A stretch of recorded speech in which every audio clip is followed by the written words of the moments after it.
గారి సమక్షంలో ఈరోజు మార్కెట్ రోడ్ వెంకటేశ్వర టెంపుల్లో సోనియా గాంధీ బర్త్డే సందర్భంగా ప్రత్యేక పూజలు చేసి బర్త్డే కేక్ కట్ చేసి సంబరాలు చేసుకోవడం జరిగింది.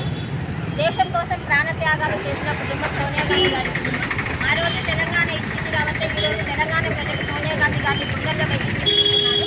మరీ ముఖ్యంగా సోనియా గాంధీ గారి ఆధ్వర్యంలో మహిళా సంక్షేమానికి కాంగ్రెస్ ప్రభుత్వం పెద్దపీట వేస్తుందని చెప్పచ్చు.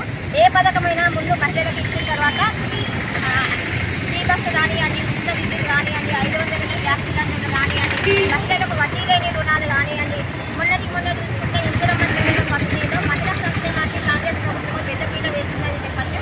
సోనియా గాంధీ గారు నిండు నూరేళ్ళు ఆరోగ్యాలతో వర్తిల్లాలని మనస్ఫూర్తిగా కోరుకుంటూ మరొకసారి నగర మహిళా కాంగ్రెస్ ఆధ్వర్యంలో సోనియా గాంధీ గారికి పుట్టినరోజు శుభాకాంక్షలు తెలియజేయడం జరిగింది.